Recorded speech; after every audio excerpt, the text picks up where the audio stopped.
Quería partir explicándoles un poquito lo que va a ser la estructura de la charla. Como saben, durará aproximadamente una hora, quizá un poquito más, pero en principio nos queremos atener al tiempo, ¿verdad? A menos que después haya tanta conversación que, por lo que sea, se nos vaya la hora. Pero en principio nosotros vamos a tenernos al tiempo. Y en ese sentido les quería primero comentar el modo de proceder, que sería el siguiente. Si tienen reflexiones, consideraciones, preguntas, etcétera, que hacer, les pedimos que utilicen el chat. Si se fijan abajo, no sé si están familiarizados con este programa, pero abajo hay una casilla, digamos, que pone en la que se indica chatear, y ahí ustedes pueden efectivamente dejar sus impresiones, escribir, ¿verdad? Quienes quieran pueden encender su cámara para que nos veamos, quienes no, evidentemente la pueden dejar apagada. Sí les pedimos que se silencien, por favor, para que no haya después demasiados ruidos a la vez. Y como digo, efectivamente, entonces la interacción sería a través del chat. Bueno, la charla va a tener fundamentalmente 4 partes si contamos esta, ¿no? Una primera parte introductoria, en la que por un lado, bueno, nos presento muy brevemente, ¿verdad? Y además les cuento efectivamente cuál va a ser la estructura subsiguiente y donde expliquemos o presentemos cuál es el proyecto general que llamamos Pensar en Red, ¿ok? ¿De qué se trata en ese proyecto?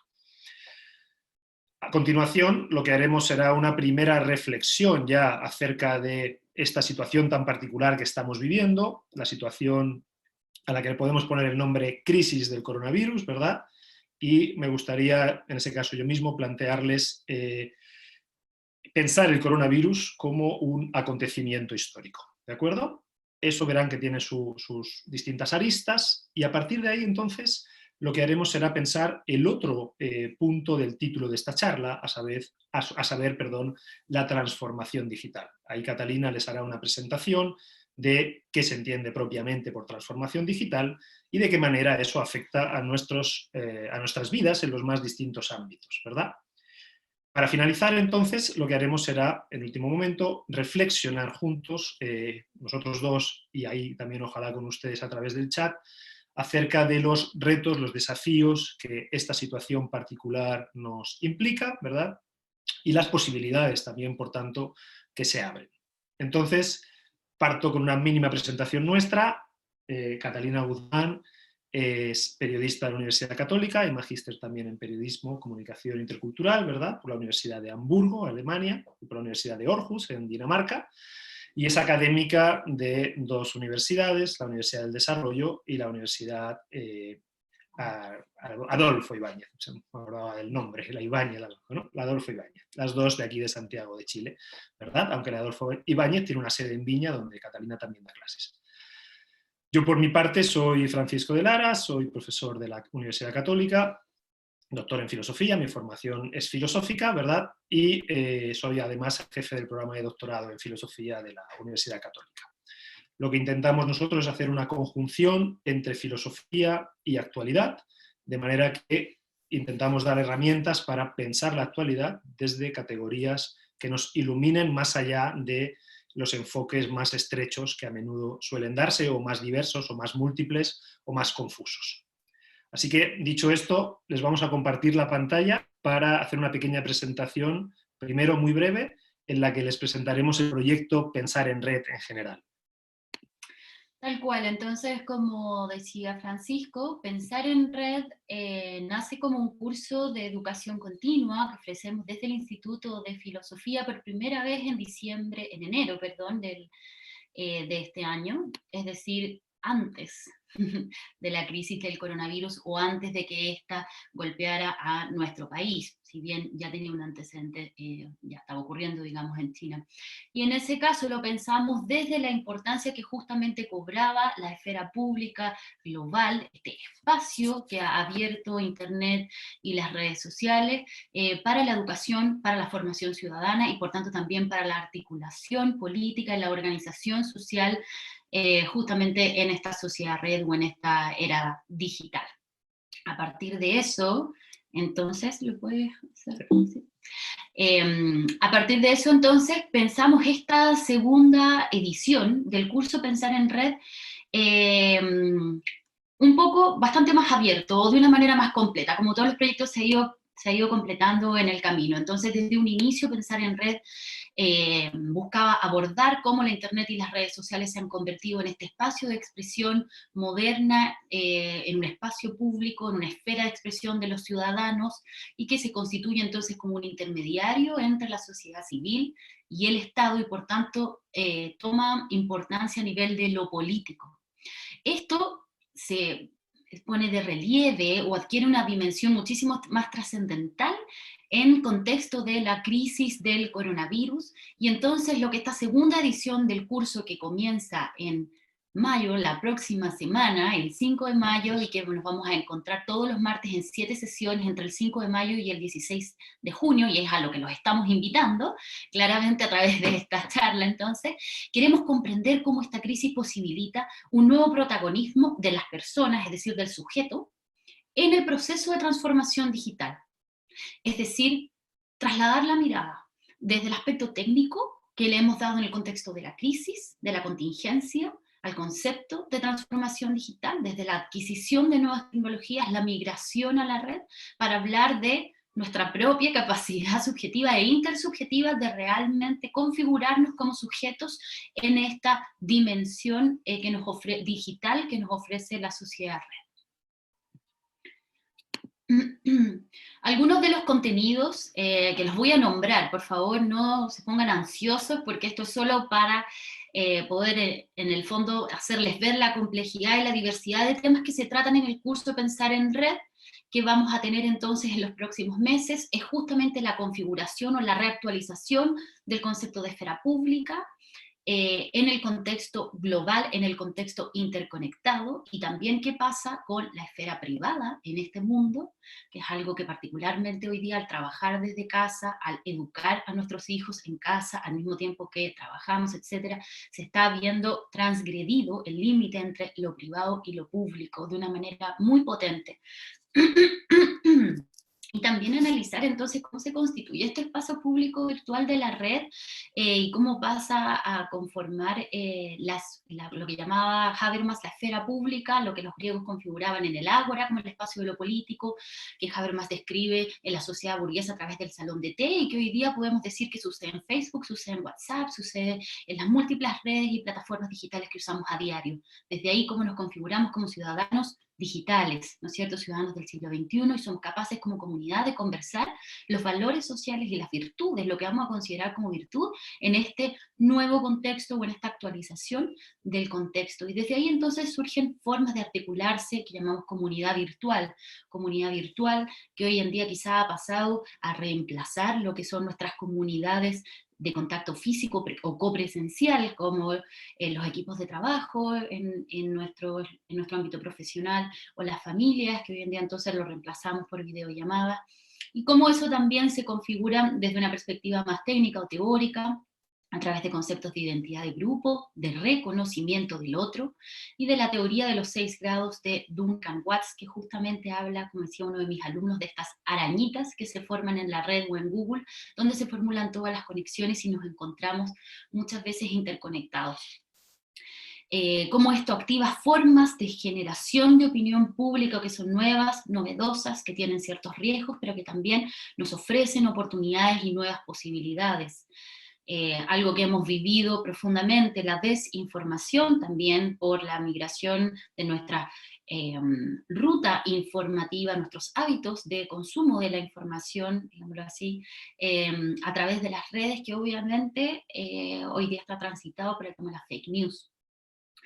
Y de ahí pasamos también a temas muy potentes como es la imagen, la sociedad del espectáculo, la estetización del yo, que hoy en día lo podemos ver en la estetización de la cuarentena, todos en su Instagram y su Facebook con unas fotos espectaculares acerca de su perfecta vida familiar con los hijos, o todos los hobbies maravillosos que ha desarrollado en estos tiempos, ¿no es cierto? Entonces esa estetización de la vida, que tiene que ver con la autopromoción también, y otros riesgos en los que se incurre la sobreexposición a través de las redes sociales, que es tan característica de nuestros tiempos, y que el coronavirus además abre como una caja de Pandora al extender y expandir los tiempos que tenemos en casa, y por tanto también los tiempos que pasamos conectados.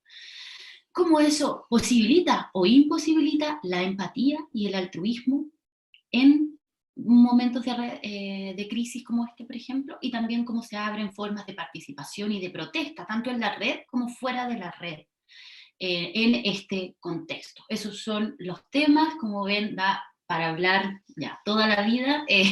Nosotros tenemos 7 sesiones y ahora solo 1 hora, así que pasemos mejor al tema de hoy. Sí, en ese sentido, dejamos de compartir la pantalla por un momento, ¿verdad?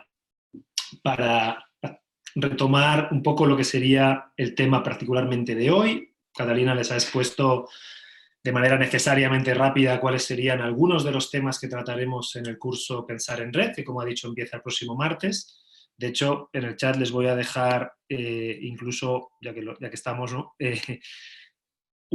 Lo que sería el lugar donde pueden inscribirse en caso de que finalmente les interese. El link de educación es continua. El link de educación continua de la Católica, en el cual van a encontrar pues, la ficha del curso y, en definitiva, la información más relevante. Pero ahora partamos de este pequeño aperitivo intelectual que va a ser la charla de hoy, concretamente reflexionando sobre... ¿sí? Sí. Reflexionando sobre lo que sería, en concreto, este fenómeno del coronavirus en tanto que un acontecimiento. Quiero proponerles que lo pensemos a partir de 2 conceptos fundamentalmente, el concepto de acontecimiento y el concepto que se usa muy a menudo al hablar de esto, que es el concepto de crisis, ¿ok? Pero reflexionando a la vez qué sean esos conceptos, de qué manera han tenido una importancia en la filosofía particularmente contemporánea. El concepto de acontecimiento, y como digo, me gustaría proponerles que lo que sucede hoy es un acontecimiento, aparece en la filosofía, sobre todo contemporánea, fundamentalmente alemana y francesa, ¿no? Ereignis en alemán, Evénement en francés, ¿verdad? Para caracterizar, no solo, pero fundamentalmente, para caracterizar algo que sucede y de alguna manera pone en jaque toda la esfera, todo el ámbito de la normalidad, ¿ok? Estamos acostumbrados a un tipo de vida, estamos acostumbrados a una serie de implícitos que ni siquiera ponemos en cuestión, vivimos en una cantidad de asunción de obviedades que si nos la planteáramos sería increíble, ¿verdad? Y de repente sucede algo que deja todo eso en suspenso. ¿Okay? Deja todo eso en suspenso, aparece algo que tiene la impresión de ser una absoluta novedad.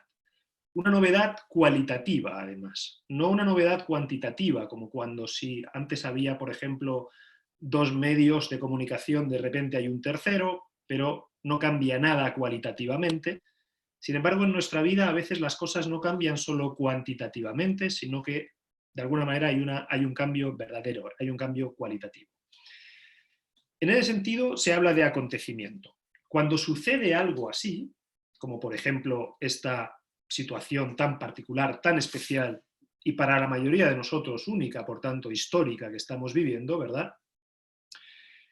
Lo que acontece, por tanto es un acontecimiento, lo que acontece son 2 cosas. Por un lado, que no sabemos bien cómo pensarlo, justamente por su carácter absolutamente cualitativamente novedoso.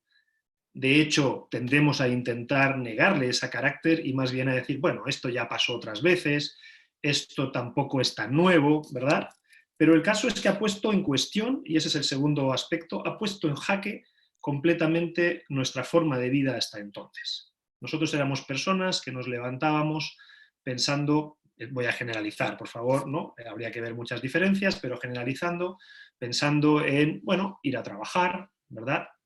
Evidentemente sin pensar jamás en que salir a la calle pudiera suponer un riesgo de contagio, por ejemplo, siendo que evidentemente lo era, pero nunca nos habíamos parado quizá específicamente a pensar en ello. Estábamos tomando nuestro propio transporte o quizá un medio de transporte, digamos, público, ¿verdad?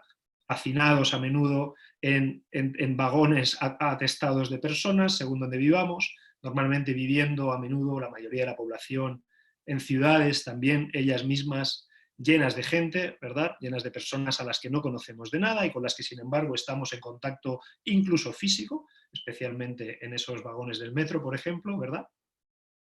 yendo a un trabajo con otras personas donde se trabajaba de una manera que siempre de alguna forma fue la misma, después distrayéndonos de formas que también se habían convertido ya en obvias, dedicando nuestro tiempo a ciertas distracciones, etcétera, etcétera, y de repente, lo hago corto, todo eso, ¿no?, queda en suspenso. Todo eso de repente queda, digamos, puesto así entre paréntesis, ¿verdad? Ya no podemos sin más seguir haciéndolo, de hecho estamos impedidos, incluso en gran medida, de hacerlo, o por lo menos es problemático hacerlo. Quizá no tenemos el impedimento exacto porque en nuestra zona o en nuestro país no hay cuarentena, pero en todo caso ya no es obvio hacerlo. Entonces, interesante, primer aspecto interesante del coronavirus, por el cual yo lo considero un acontecimiento, es algo cualitativamente novedoso que pone de relieve las obviedades en las que vivíamos, el conjunto de sobreentendidos en los que se basaba nuestra vida. De repente es puesto en cuestión, es puesto de relieve, en cuestión en ese sentido, no que fuera malo o bueno, eso es justamente lo que después empezamos a analizar. Pero el caso es que se vuelve relevante lo que normalmente era obvio. Esto es una característica de los acontecimientos y, por cierto, también es una característica de las crisis. Por eso entro ahora a este segundo concepto muy brevemente, dado que el tiempo apremia y queremos decirles muchas más cosas. Crisis, se ha hablado de crisis del coronavirus, se habla constantemente de crisis del coronavirus, ¿verdad? Y crisis viene de un verbo griego, es una palabra griega, de hecho, griega antigua, usada incluso por gente tan dispar como Hipócrates en la medicina, Tucídides en la historia, o Plutarco, ¿verdad? Referida a distintos contextos, pero que procede del verbo krinein. Y krinein significaba algo así como romperse algo. Algo se rompe en las crisis, separarse, dejar de ser una unidad y de repente despedazarse, podríamos decirlo así. Es un hiato, la crisis es un hiato, es una brecha. Es una brecha que justamente lo que hace es que algo se ha roto y nos obliga a tomar distancia de ello y a reconsiderar las cosas. Por eso de crisis viene también la palabra crítica. Crítica no entendida como denostar o hablar negativamente de algo, sino como cuando se habla, por ejemplo, de la crítica de un cuadro o de una película. El crítico de cine no se dedica solo ni principalmente a hablar pestes de las películas de las cuales habla, sino que a analizarlas con distancia y a intentar detectar qué haya de valioso en ellas y qué no. Es decir, es la posición que permite apreciar algo y juzgarlo. Eso es lo que ocurre y por eso creo que efectivamente aquí se trata de una crisis. Piensen, por ejemplo, en una crisis personal o en una crisis de pareja. Lo que sucede es exactamente lo mismo. Algo que estaba más o menos estable, algo que más o menos parecía ir solo, de repente se muestra que quizás sus fundamentos eran muy frágiles, que eran muy débiles, que estábamos sobre un suelo de papel, por decirlo así. De repente se muestra que lo que nos sostenía quizá no era tan sólido, de repente se muestra que quizá nos estábamos esforzando mucho por ir en una dirección en la que realmente no queremos ir, por ejemplo, y entonces se pone en cuestión todo el marco valorativo y toda la forma de vida en la que estábamos insertos y insertas hasta ese momento. Eso es una crisis y eso es justamente lo que ha sucedido ahora. Por eso creo que es una buena caracterización, aunque no necesariamente a veces se explicite por qué, hablar ahora de crisis del coronavirus, ¿no? Es una crisis, en efecto, porque es un acontecimiento. Hace que replanteemos y repensemos la manera como habíamos vivido hasta ahora.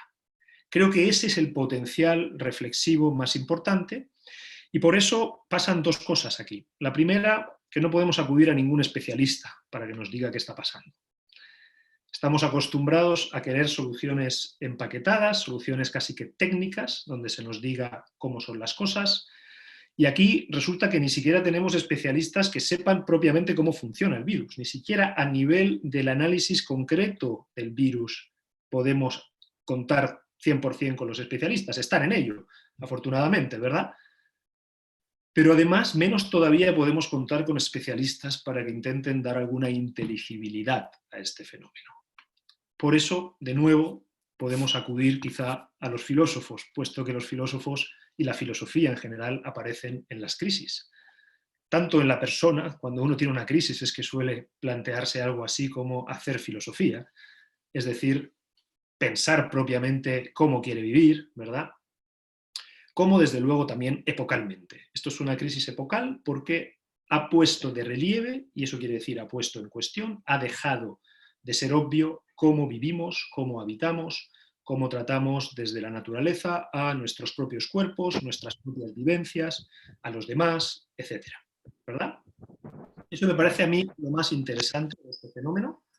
Me parece que es lo que tenemos que intentar pensar y por eso me parece que hay una oportunidad enorme para replantear cuestiones de absoluto calado, ¿no? Es decir, cómo vivimos, desde qué marco vivimos, porque fíjense, este bichito, ¿no?, ha venido de una parte al otro del mundo, lo que nos muestra que estamos en una economía global donde ya, digamos, no está muy claro cuál es el traspaso, y me refiero ahora a físico, ni siquiera virtual, sino que incluso físico, de personas, de mercancías, de materias primas que van a otros lugares para elaborarse, etcétera.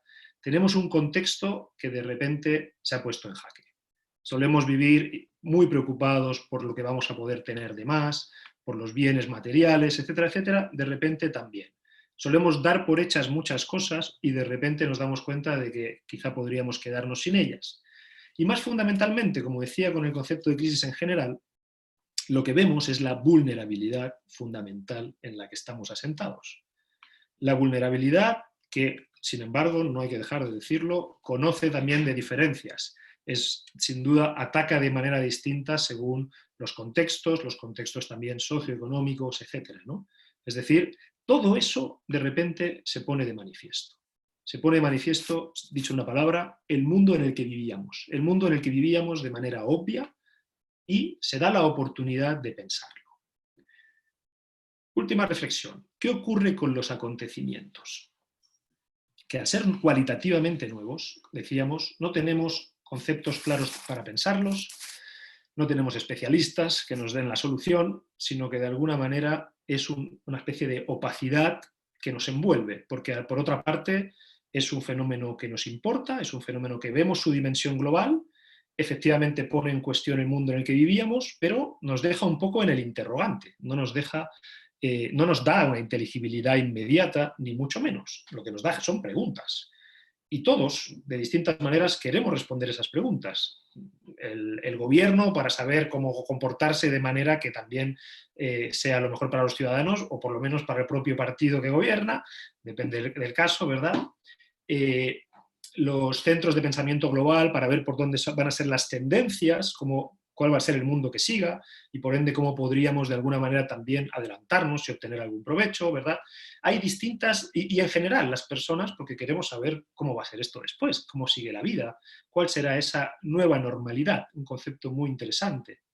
Ya estamos planteando la nueva normalidad y es un intento como de aplacar ya el acontecimiento. Aquí tenemos un acontecimiento que nos hace pensar y ahora lo que hay que ver es efectivamente, antes de decretar una normalidad ya hecha, nueva, digamos, como si fuera algo obvio, lo que tenemos es justamente la posibilidad, y yo diría la tarea, de pensar cómo queremos que esto siga. Y particularmente en un aspecto particular, específico, que es uno que se ha acentuado muchísimo en este tiempo, que es la virtualidad, ¿no? La transformación virtual, la transformación digital.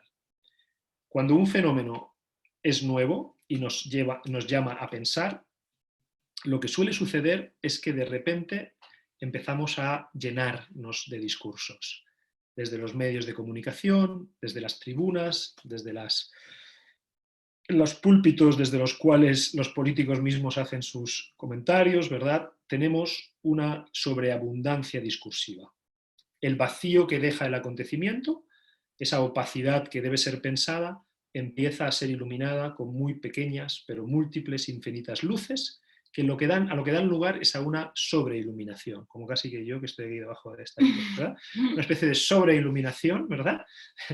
Que, al igual que ocurre con la opacidad absoluta, el exceso de luz tampoco deja ver, ¿no? Y entonces ahora estamos en la sobreiluminación, tenemos la necesidad de entender lo que está pasando y recibimos una enorme cantidad de información, a menudo que toma formas casi que de datos de muerte, de datos de contagios, pero hay muy distintas orientaciones en las cuales se está intentando darle alguna luz a este fenómeno, pero lamentablemente de manera tal que lo que quedamos es más desorientados todavía, ¿no? Entonces, lo que nosotros intentamos desde el pensamiento y desde la reflexión sobre la actualidad, y esa es la conexión que hacemos Catalina y yo en Pensar en Red, en este proyecto que es Pensar en Red, eh, filosofar sobre la actualidad, intentar dar marcos de inteligibilidad para fenómenos complejos y novedosos como este, ¿verdad?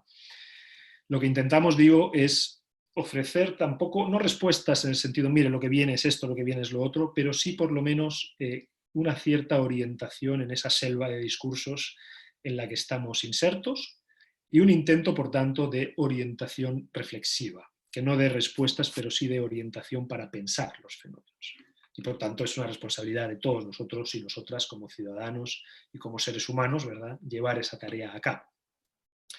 Eso es lo que intentamos y concretamente, como digo, lo vamos a intentar ahora, y le doy la palabra a Catalina, con lo que sería el ámbito que más se ha acentuado en esta época, en este momento tan específico que es el ámbito virtual. Tenemos que trabajar desde el computador, tenemos que hacer esta charla así, ¿verdad?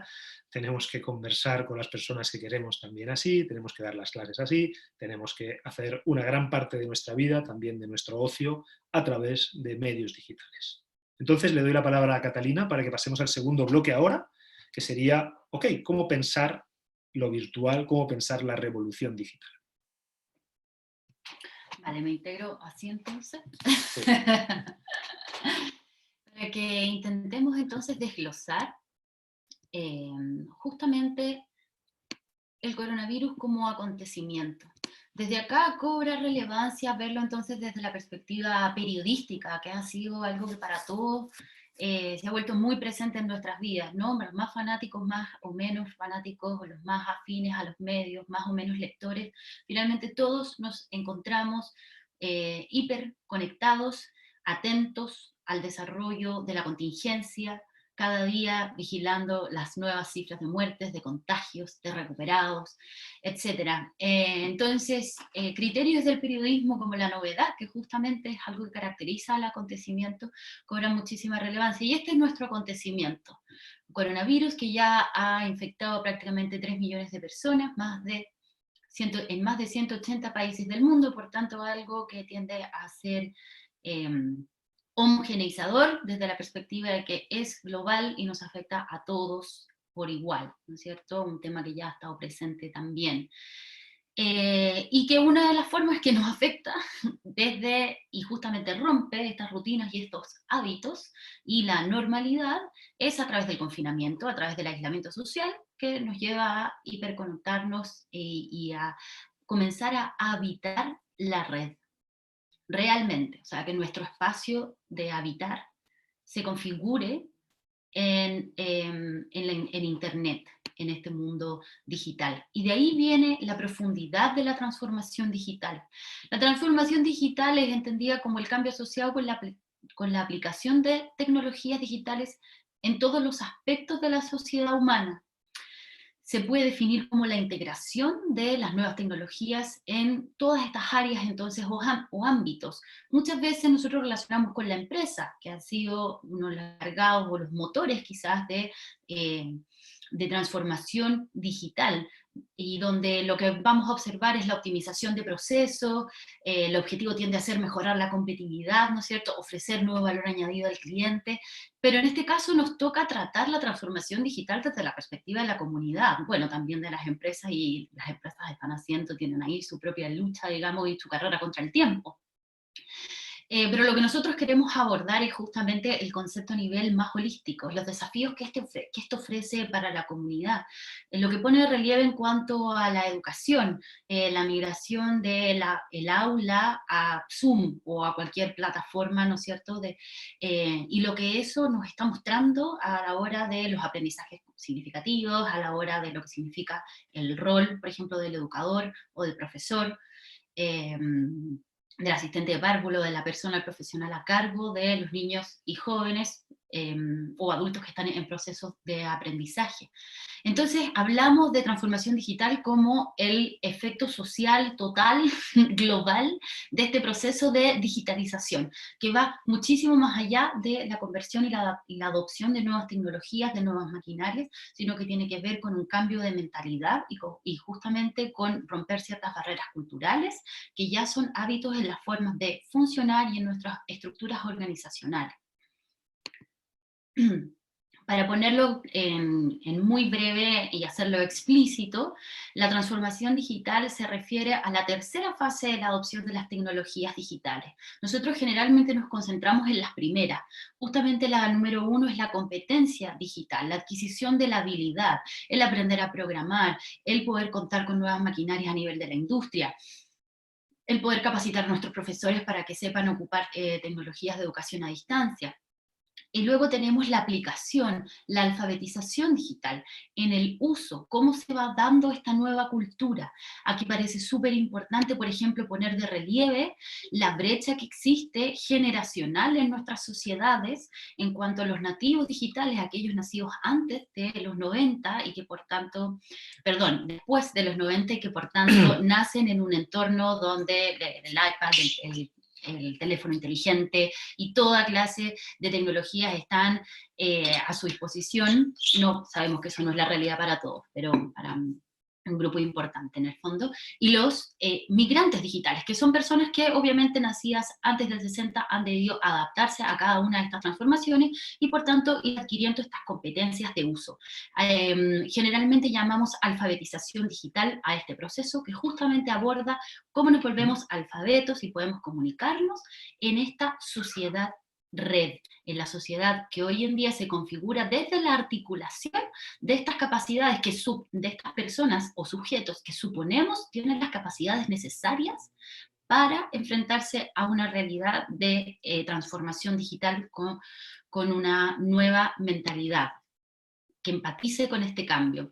Desde aquí entonces tomamos los conceptos de Manuel Castells, quien define justamente la esfera pública global como la reactualización del concepto de la esfera pública de Habermas y que se da en Internet, que se configura como el tejido de nuestras vidas, que viene a ser y en tiempos de coronavirus lo es más aún un medio para todo y mucho más que una tecnología, un medio de comunicación, de interacción y de organización social, en este caso de configuración del sujeto, en este habitar la red. Entonces en la sociedad red la realidad está construida por estas redes de información y más aún incluso por las posibilidades de interacción. Por eso las comunidades virtuales cobran tanta importancia. Aquí es donde se transmite, se almacena, también se procesa sin ninguna restricción de distancia, tiempo ni volumen, toda la información y todo el conocimiento que somos capaces de manejar y de gestionar como sociedad y como personas. Esta forma de entender nuestra sociedad, que ya estaba presente antes de la fase coronavirus, hoy en día realmente se articula y se parapeta como algo muy distintivo y que nos brinda una posibilidad de cambio. Ahora, ¿dónde podemos realmente articular o visionar esos cambios? Vemos cambios en los hábitos que tienen que ver con esta hiperconectividad digital. El consumo de los medios a nivel global ha aumentado. El tiempo que pasamos en Internet a nivel global ha aumentado, obviamente, y es lógico, ya que estamos de alguna manera también forzados a hacerlo. Es interesante ver ejemplos muy icónicos, como el caso de Zoom, que del 2019 al 2020 aumentó de 10 millones de llamadas al día a 200 millones de usuarios, y que ya entre marzo y abril, que se ha acrecentado la crisis en distintas zonas geográficas de nuestro mundo, también aumenta en un 50% su uso. Y lo más interesante es plantearnos nosotros en nuestra vida diaria, entonces, ¿qué pasa con la copresencialidad? ¿Qué pasa con la conexión? Con la conexión más allá de los datos, más allá de la posibilidad maravillosa que nos brindan, por ejemplo, la tecnología y Zoom mismo de establecer esta clase, de posibilitar esta reflexión, pero en el fondo también qué es lo que extrañamos o lo que echamos de menos de compartir, de cohabitar, que se ve expresado en la frase cotidiana de cuánto hoy en día echamos de menos el abrazo de la persona que queremos, pero también quizá el café en la oficina, cuántas soluciones creativas a los desafíos surgen de esas instancias y son muy difíciles o no hemos tenido la creatividad y la capacidad inventiva aún de replicarlas en esta simulación de nuestra vida, antigua vida normal que hoy en día se configura en la red.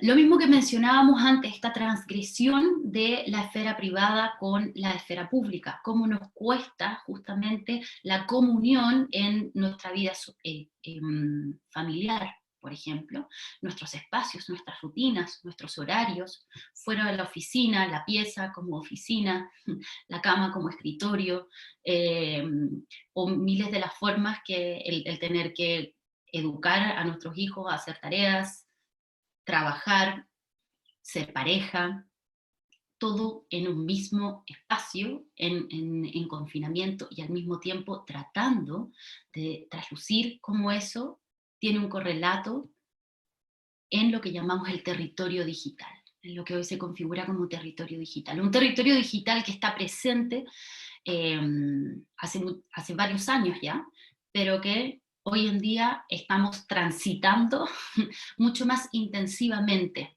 Y se ponen de relieve aspectos que a partir del desarrollo de la técnica o de pensar también la técnica, que generalmente viene impelido con este afán de modernización y por tanto también de promesa de un futuro mejor, ¿no es cierto? Hemos tenido que consignar la aparición de las redes o de Internet, que en su minuto fue una promesa de democracia. Hoy en día darnos cuenta de que la promesa de democracia no va a suceder a través del acceso, ni siquiera posibilitando todas las técnicas de acceso, las medidas de acceso a Internet, de acceso a hardware, es decir, a los dispositivos móviles, porque vemos que apenas el 1% de los usuarios de Internet son productores de contenido, un 9% se encargan de divulgar o de difundir el contenido creado por ese 1% y que el 90% seguimos siendo consumidores de información. Por tanto, este concepto de prosumidor, al que le dimos tanta importancia en su momento cuando apareció, ya que las redes sociales e Internet nos dan a todos la capacidad de expresarnos y configurar mensajes simbólicos y textos expresivos en la red, realmente se queda corto como proceso modernizador desde la técnica, ¿no es cierto? Y nos tenemos que enfrentar a otros aspectos, desde cómo vivimos la democracia, las protestas y la expresión ciudadana. Soluciones que hoy en día recién empezamos a ver cómo en Israel se genera una protesta ciudadana, un espacio de expresión de lo político que de todas maneras sigue apelando al espacio físico, pero ahora tomando los resguardos sanitarios de situarse a 2 metros, ¿no es cierto? A reacciones que tienen que ver más bien con, ojo, con lo que está pasando con las protestas, con las demandas que continúan siendo insatisfechas y que es más se profundizan los efectos de la desigualdad social. Hoy día lo vemos en el acceso al agua para poder lavarnos las manos por 30 segundos, en el acceso a Internet para que poder seguir, por ejemplo, cursando nuestras lecciones escolares. Que ponen muy de relieve, muy de manifiesto, que esta exacerbación del desarrollo técnico no viene a dar respuestas a las grandes preguntas de realización de la sociedad y de autorrealización también. Por tanto, también hemos visto cómo se pone en jaque la capacidad de movilizarse y de articularse como movimientos sociales y de visibilizarse. Y también surgen otro tipo de expresiones, como en esta imagen de la moneda, ahora hecha con un graffiti o con un mural expresivo, ¿no? Claro, con alcohol gel también, que viene a demandar, o sea, que viene a poner de relieve demandas que siguen vigentes, que siguen ahí, pero que hoy en día necesitan buscar un cambio, otra manera de visibilizarse y de exponerse justamente para que puedan articularse. Es también interesante ver cómo nos hemos vuelto una agenda monotemática a nivel de medios, las noticias desde las autoridades, desde las futuras posibilidades, vemos acá el alcalde de Nueva York, la marcha del orgullo gay en México, o la escasez de productos como alcohol o cerveza que ha pasado en más de un país, en el fondo son acomodos de nuestra típica agenda de medios, de los sectores de economía, de los sectores del deporte, de los sectores quizás el turismo, es el único que ha tenido más dificultad de reacomodarse a esta nueva agenda, pero incluso la moda, en la foto de la derecha, ¿no es cierto?, la mascarilla en combinación con el vestido, nos van dando cuenta de que la transformación digital realmente en tiempos de crisis realmente pareciera en momentos responder a solo eso, a una cierta dislocación o un traslado de las mismas preocupaciones o de la misma normalidad que solíamos llevar en este ámbito de aceleración de la vida cotidiana, ahora un contexto de crisis o un contexto hiperconectado, hipermediatizado.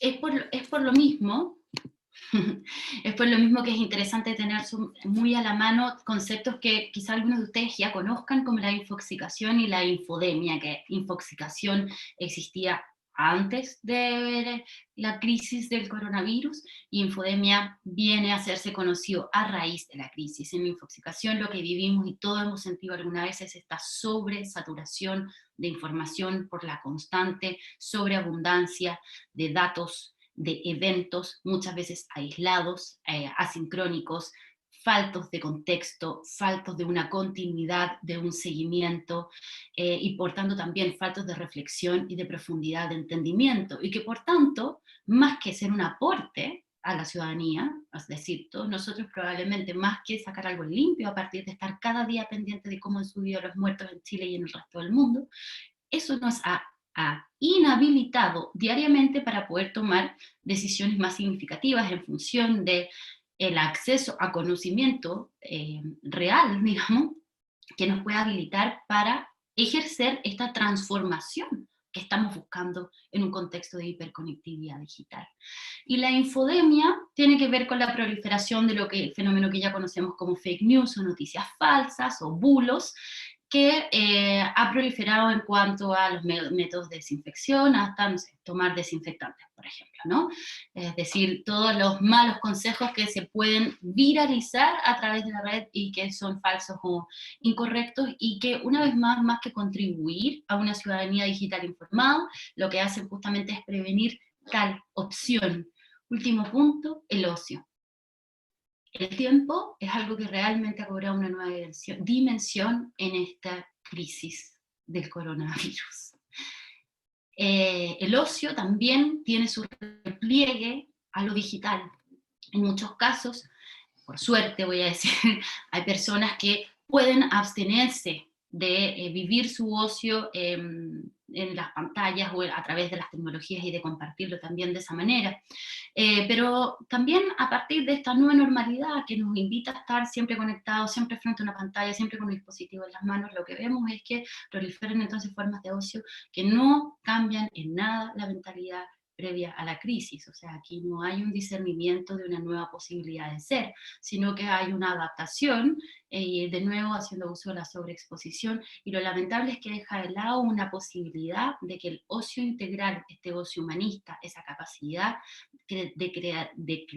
autotélica, en el fondo, de desarrollar una creatividad en función de la autorrealización, lamentablemente se ve opacada o sobreiluminada, como decía en principio Francisco, por esta hiperconectividad en tiempos de crisis a raíz de la transformación digital en shock.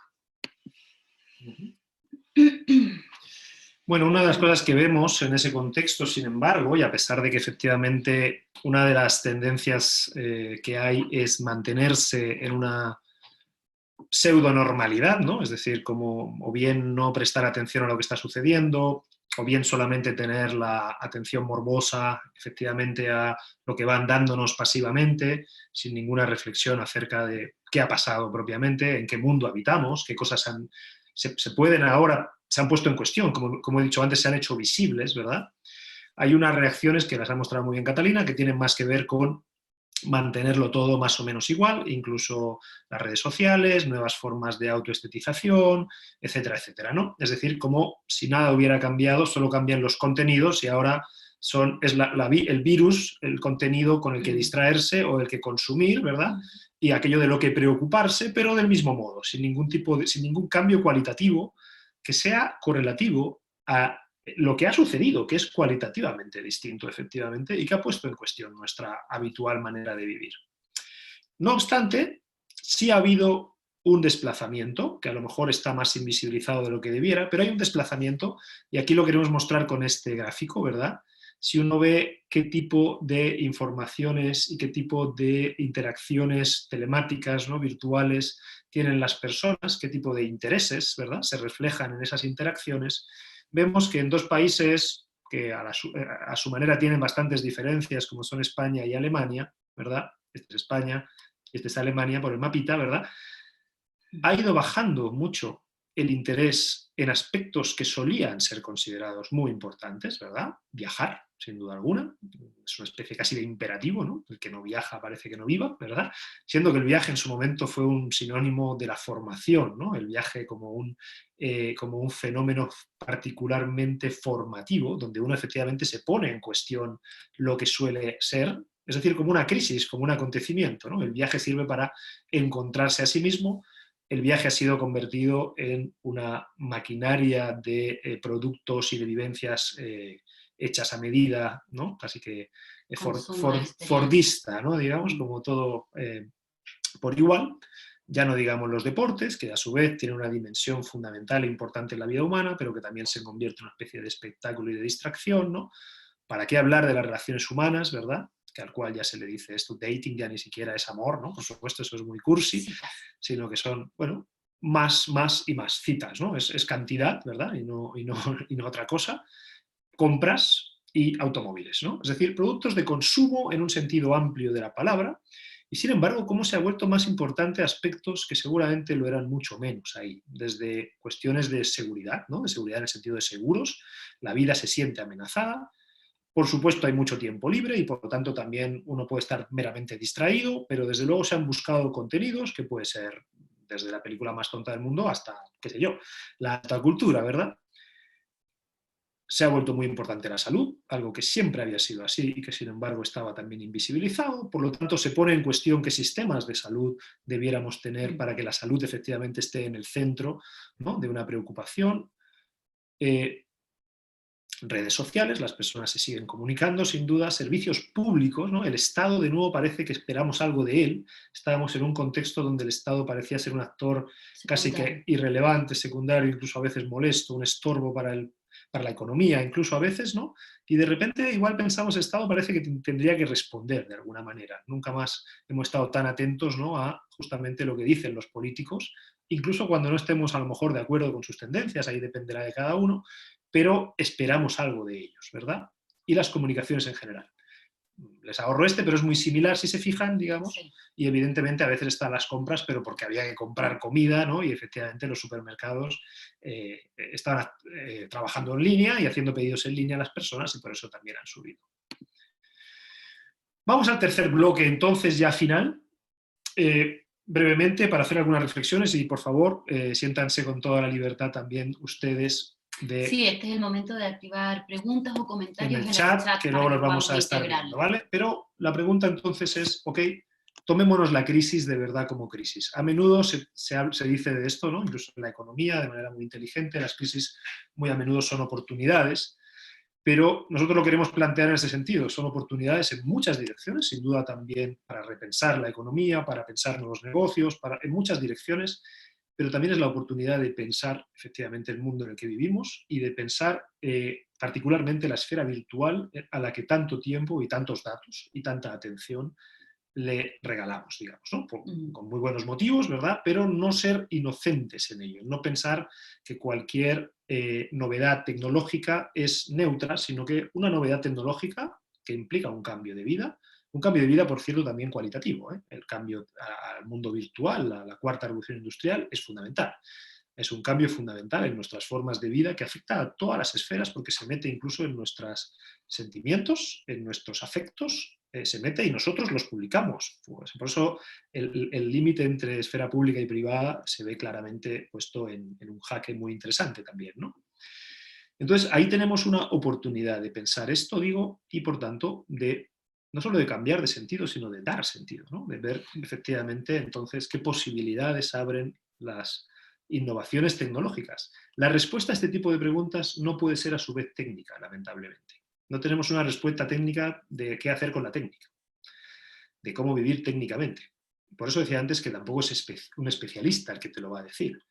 Se necesita reflexionar, se necesita dialogar, se necesita pensar en red, pensar conjuntamente. Por eso le hemos puesto este nombre a nuestro proyecto, digamos. Un primer aspecto, una invitación. Seleccionar, ¿no? Seleccionar y ver qué está en tu mano y qué no está en tu mano. Una de las cosas que sucede en nuestra época es que nos sentimos impotentes a menudo. En fenómenos como estos todavía más. Hay una crisis global, una crisis sanitaria justamente, está afectando a muchas personas, están muriendo personas, podría ser yo, podrían ser mis seres queridos, ¿verdad? Y ahí hay una especie de sensación de algo que se escapa a nuestro control y que a la vez nos afecta y nos amenaza y un poco nos da miedo. Y por lo mismo las reacciones pueden ser, no, bueno, no es tan nuevo esto, igual ya pasaba. Hay distintas formas como intentamos apacar, ¿no? Y aplacar y aplacar ese temor, ese vacío que deja la opacidad del acontecimiento, ¿no? ¿Qué hacemos con esto que efectivamente nos preocupa?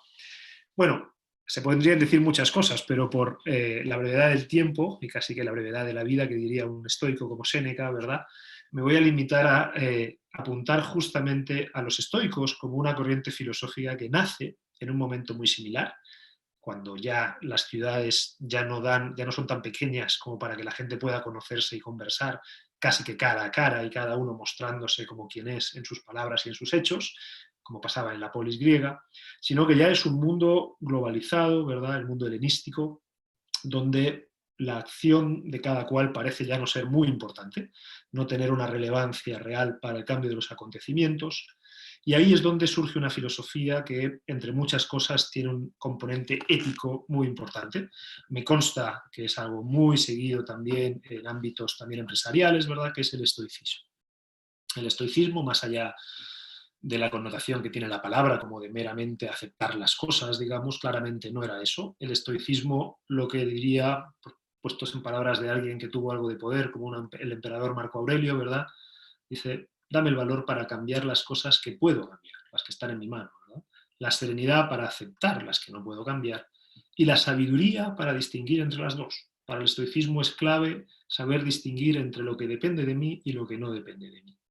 Y darse cuenta de que hay muchas cosas en realidad que dependen de mí, que yo puedo hacer más de lo que pienso. Otra cosa es que no puedo hacerlo todo, ni puedo hacerlo todo solo, desde luego, ¿no? Yendo a Séneca, Séneca nos invita, y yo quería invitarlo, nosotros queremos invitarlos a lo mismo, ¿no?, a seleccionar. Imitar a las abejas que escogen las flores más idóneas para fabricar la miel. Y eso lo digo en tanto a la sobreiluminación en la que estamos expuestos, ¿verdad? Hay que intentar ver dónde hay luces y dónde hay ruido, digamos, ¿no? Donde hay efectivamente algo que nos permite dilucidar más, ser más lúcidos, por lo tanto, ¿verdad?, intentar orientarnos mejor y dar orientación también para la acción, ¿verdad?, para las propias elecciones y para las interacciones con otras personas, y donde en cambio la verdad que lo que hay es morbo, es miedo, es paralización prácticamente, ¿no? Algo que más bien nos paraliza que lo que nos da libertad. La gran pretensión de la filosofía estoica era preservar la libertad en un mundo que se había vuelto enormemente complejo. Esto nos ofrece justamente quizás esta corriente filosófica o el poder explorar el estoicismo, nos ofrece la oportunidad de un cambio de paradigma, de una transformación digital, pero con énfasis en la transformación, más que en lo digital, o con énfasis en la cultura y la mentalidad, más que la sobreabundancia de datos, de herramientas, de gigabytes o lo que sea. Entonces el nuevo paradigma es darnos cuenta realmente dónde el verdadero cambio es el límite de lo posible. Y eso lo vemos en cosas que ya se han configurado como nuevas realidades o como nuevas normalidades, pero que todavía es muy pronto y es muy impaciente para darnos cuenta de si van a tener una relevancia y por tanto se van a anclar también y van a dinamizar o posibilitar cambios estructurales, como por ejemplo la relevancia que han cobrado los trabajadores de la salud y por tanto también el cuestionarnos acerca de, a nivel de cada gobierno, ya que tenemos personas de distintos países también en esta charla, con distintos modelos políticos, con distintos modelos de organización y distintos modelos económicos, encontramos esta singularidad, este aspecto trascendental e importante en la vida de todos, que tiene que ver con la salud. Lo mismo pasa a nivel ambiental, ¿no es cierto? Como en el fondo el cambio climático, el proceso de contaminación acelerada. Hemos visto bajas históricas que nos llevan entonces a cuestionarnos, bueno, ¿era posible? ¿No era posible? Parece que era posible, claro, con unos costos que realmente todavía ni siquiera podemos dimensionar, pero que sí nos invitan a abrir posibilidades. Todas las empresas que en Chile, en la evaluación del rendimiento de la posibilidad de transformación digital, salen evaluadas como nivel medio, medio bajo, muchas de ellas ya han sido capaces de adaptarse al teletrabajo, o al menos en algunos puestos o en algunos roles. Por tanto, hay muchísimos aspectos, el mismo canal infantil educativo, para hablar de un ámbito que para mí es cercano, quizás para ustedes no, años, quizás más de una década, haciendo lobby para que se abriera la posibilidad de tener un canal infantil chileno, para niños chilenos, con contenido chileno, con contenido educativo, formativo, eh, realmente enriquecedor, y mil veces diciéndonos la autoridad que estuviera y la instancia que estuviera que era inviable e imposible, y este lunes comenzó las transmisiones en el nuevo canal. Por tanto, se abren muchísimas puertas en cuanto a la perspectiva de lo posible, al límite de lo posible. Y es ahí donde realmente se configura una oportunidad. Sí, por no hablar de la contaminación tan famosa, ¿no? Que hemos visto imágenes todos, son como particularmente elocuentes, pero que más que nada nos permiten reflexionar acerca de, bueno, los gobiernos de todo el mundo no se han puesto de acuerdo, personas que no firman, no sé, ¿no? Los pactos de París, etcétera, los protocolos, y sin embargo, de repente resulta que es perfectamente posible bajar las emisiones contaminantes, ¿no? Incluso, ya digo, replantearnos, eso es un poco lo interesante, replantearnos en general cómo queremos vivir cada cual y cómo queremos vivir con los demás, ¿no? Es decir, la transformación digital implica posibilidades enormes y eso hay que saberlo leer, y esta oportunidad, esta crisis efectivamente es una oportunidad de lectura de todas las posibilidades que tiene la transformación digital, pero no va a suceder nada cualitativamente distinto si pensamos que somos meros agentes, digamos, meros pacientes más bien, meros pacientes y ahora más que nunca pacientes, ¿no? Pasivos en esa transformación, y no estamos de alguna manera reflexionando acerca de, claro, las nuevas prioridades, ¿no? ¿Qué importa realmente? Yo creo que esa es una de las grandes preguntas que nos ha dejado esta crisis, que nos deja esta crisis, que no tenemos ahí cada día sobre la mesa. ¿A qué le vamos a dedicar nuestro tiempo? Porque resulta que a veces, bueno, sobre todo si no tenemos tantos hijos, tenemos tiempo, ¿no? Tenemos tiempo hasta para aburrirnos, y el aburrimiento es justamente uno de esos fenómenos que nos hace ver que quizá no sabemos qué hacer con nuestro tiempo, con nuestra vida, ¿no? Y entonces ahí surge una oportunidad, yo diría, única, por el carácter de hiato que tiene este acontecimiento, ¿verdad? De replantear y de replantearnos. Y eso es a lo que les queremos invitar. Así que la invitación de pensar en red en general, ya digo, como proyecto Pensar en Red, es exactamente hacer esas reflexiones. Voy a, antes de leer las preguntas o comentarios o reflexiones que hay en el chat, y que por favor les pido que si quieren también vayan haciendo otras, ¿no? En los pocos minutos que nos quedan vamos a intentar hacernos cargo de algunas. Les voy a dejar un pequeño formulario, porque nos interesa también saber, dado que no podemos conversar lamentablemente con ustedes, con todos, porque sería imposible por el tiempo, ¿verdad? Bueno, ¿cómo les ha parecido la charla? ¿Qué temas les han interesado? Y así tener un poquito de una instancia de diálogo que después podemos continuar por otros medios, dado que afortunada y gustosamente las caras que veo las conozco todas y las quiero mucho, ¿no? Así que les tenemos mucho aprecio, así que vamos a tener ocasiones de conversar por otros lados. Pero Entonces veamos alguna intervención en el chat. Aquí tenemos individualismo y altruismo.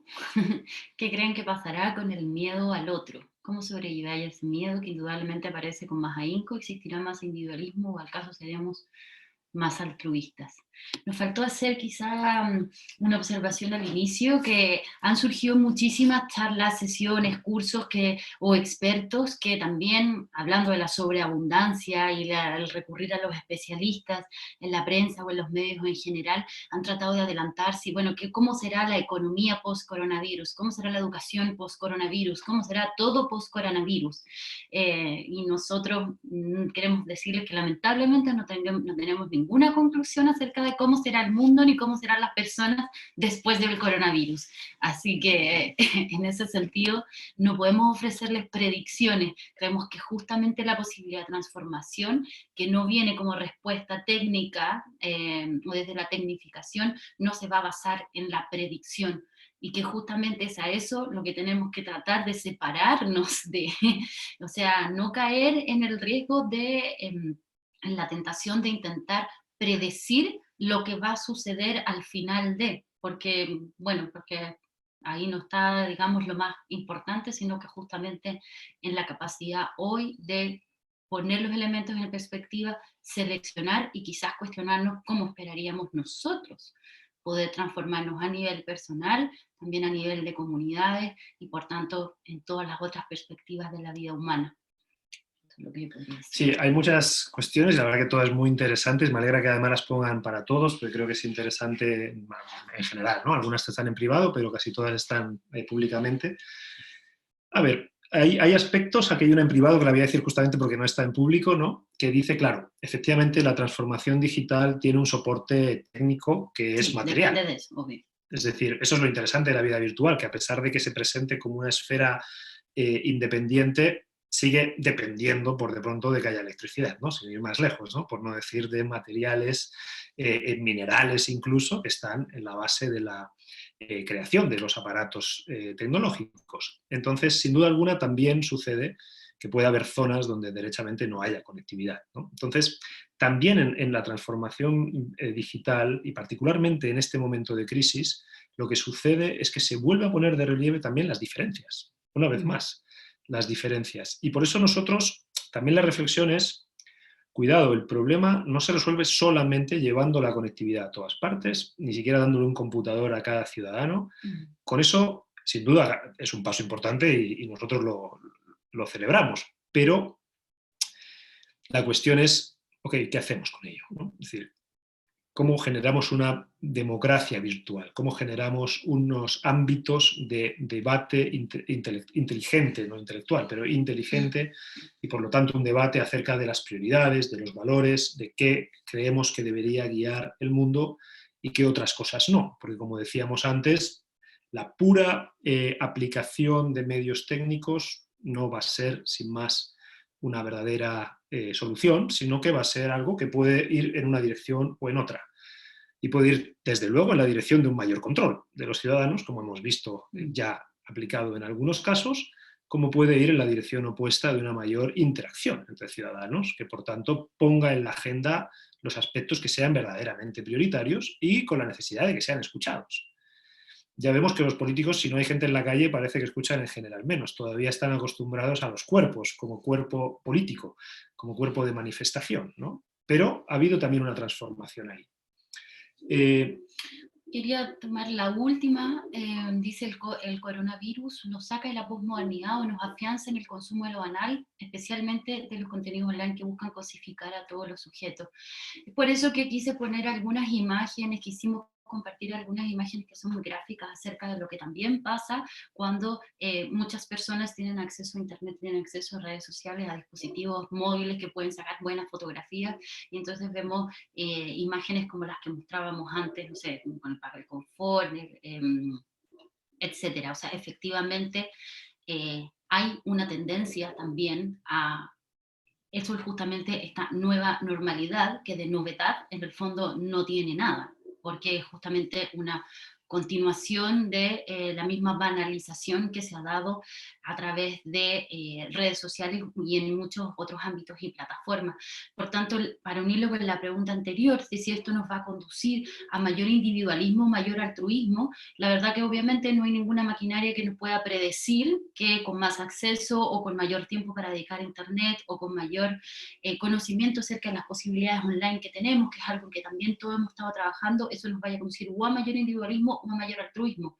Lo único que quizás podríamos arriesgarnos a decir es que justamente en la posibilidad de esta crisis se abre una opción de discernir y, por ejemplo, de construir y de formarnos en un ocio integral humanista, como decíamos antes, en el que tengamos opciones creativas, pero también opciones altruistas. Esas perspectivas, esas acciones también han proliferado. Hemos visto que también las plataformas digitales y las tecnologías han posibilitado respuestas altruistas o respuestas solidarias en tiempos de crisis. Entonces, más bien el examen es propio, es de cada uno y tiene que ver justamente con esta democratización y con esta alfabetización digital, esta transformación digital, que no se centre solo en la adquisición del hardware o el software, digamos, sino que en la posibilidad de un uso consciente del mismo. Y es ahí donde está la transformación, la posibilidad real de transformación y lo que potencialmente nos podría llevar a mayor altruismo, justamente que nuestro ocio integral, por ejemplo, lo dedicáramos a actitudes dirigidas en ese sentido. Y en esa línea respondemos a algunas de las cosas que se dicen también sobre ciberadicción. Efectivamente, eso es uno de los problemas claramente detectados y no solo entre jóvenes, lamentablemente, ni escolares, sino que en realidad son dispositivos que en la medida en que responden a menudo a una pretensión, bueno, pues, económico-comercial, digamos, se generan también con herramientas de adicción. Eso lo trabajamos en el curso, lo analizamos incluso mostrando cómo funcionan, digamos, y efectivamente, por lo tanto, una vez más, el puro acceso no implica, nosotros no estamos en ese sentido ni celebrando ni criticando en mal sentido, sino haciendo crítica real, es decir, qué posibilidades y qué límites tiene esa transformación, qué aspectos se transforman, qué posibilidades se abren y cómo, sin embargo, a veces son de nuevo cooptadas por la vieja normalidad, digámoslo así, si quieren ustedes, ¿no? O cooptadas por el intento de que ahí no suceda nada cualitativamente distinto, sino que de hecho sigan siendo, en fin, medios de consumo, por ejemplo, medios de autopromoción y autoconsumo. Y automarketing, digamos, o de manipulación política, etcétera. También trabajamos Wikileaks, desde Wikileaks a Cambridge Analytica, todos estos casos emblemáticos, ¿no? de ciberactivismo o ciberpolítica, ¿verdad? Uh-huh. El mismo hecho de que los mismos políticos estén todos en las redes sociales, en el Twitter, etcétera, ¿no? Que casi algunos hagan política por Twitter digamos, y poco más, ¿no? Entonces, esos son fenómenos interesantísimos a analizar y por eso decimos, evidentemente, hay problemas, hay una transformación efectivamente de la presencia propia, de la propia biografía. Facebook es muy interesante porque se basa en las emociones y la biografía de las personas, que eran lo privado por antonomasia, ¿no? Quién soy yo y cómo me configuro, qué es lo relevante, se lo doy a ese servidor, dándole, por cierto, una serie de datos, además, que luego van a usar en muy distintas direcciones, ¿no? Sin embargo, respondo aquí y recojo algo que dice Fernando, ¿verdad? Feña, efectivamente, ustedes y yo hemos podido tener esta charla gracias a esto también. Y por lo tanto, aquí no estamos demonizando nada. No es como, oh, la tecnología es terrible. Por favor, no piensen, y espero que no demos esa impresión, ¿no? Lo que estamos intentando es, de nuevo, veamos qué se ha potenciado en esta crisis. Se ha potenciado la presencia y la virtualidad, desde el trabajo hasta las relaciones afectivas, en todos los ámbitos. El ocio, etc. Perfecto. Reflexionemos, ¿qué tipo de trabajo queremos tener? ¿Qué tipo de relaciones afectivas? ¿Qué tipo de relación conmigo mismo? ¿Qué tipo de ocio? ¿Verdad? Eso es lo que se abre como pregunta y eso es lo que queremos pensar. Y como decimos, pensarlo en red, no pensarlo nosotros aisladamente y darles una respuesta a nadie, sino que justamente dar herramientas para pensarlo. Pensar, por ejemplo, en el concepto de esfera pública. ¿Dónde surge ese concepto de esfera pública? Y ahí, por ejemplo, en el curso vemos Hannah Arendt, vemos Habermas, ¿verdad? Como pensadores que permiten reflexionar sobre lo que es la esfera pública y después decir qué ocurre con una esfera pública virtual. Uh-huh. ¿Qué potencialidades y qué, digamos, retos, ¿no? Incluso amenazas tiene algo así como una esfera pública virtual, etcétera, etcétera, ¿no? Y también teniendo en cuenta que el concepto de pensar en red obviamente involucra el mundo digital, pero no deja de lado para nada la capacidad presencial. Es más, nosotros damos esta charla presencialmente también, y para en el fondo linkearlo con lo que decían antes que pasa entonces con las comunidades rurales o con sectores de la población mundial que no tienen acceso a Internet. Bueno, nosotros confiamos que la estructura de pensamiento en red usa todo tipo de canales, por tanto, el conversar con el otro, con quien yo sí tengo la posibilidad de copresencialidad, también obviamente nutre y enriquece la posibilidad de pensar en red o de ser una comunidad de aprendizaje en ese sentido. Y eso es la invitación que queremos hacerles y que quizás debiéramos cerrar aquí, ¿no? Sí, solamente voy a decir algo, porque Cristian Hernández, a quien agradezco la pregunta, hace una pregunta sobre el elemento filosófico. Obviamente, en una charla de una hora es más difícil mostrarlo en todas sus dimensiones, pero sin duda, esto implica repensar. Por de pronto, esto implica, y no he querido meterme ahí para no ser muy latero, sobre todo porque hubiera sido muy largo, una filosofía de la técnica. ¿Qué es la técnica? ¿Verdad? ¿Y qué es la técnica en el mundo virtual, en la época virtual? Esto es una pregunta fundamental.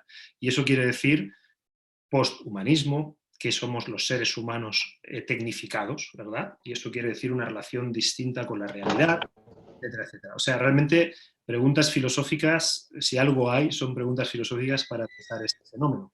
Hemos intentado hacer lo que nos caracteriza en pensar en red, es esta mirada interdisciplinar, donde la actualidad bien condensada, no a partir de las 800.000 noticias, sino que condensada ya reflexivamente, sea iluminada desde categorías filosóficas. Eso es lo que intentamos, ¿no? Les voy a tener que, ¿no?, casi que despedir aquí. La verdad que me encanta el chat. Esto queda grabado, así que también las preguntas del chat y las conversaciones y los comentarios van a estar. Les agradecemos mucho la presencia y bueno, esperamos verlos el martes. Ojalá que algunos se animen a estar también en el curso.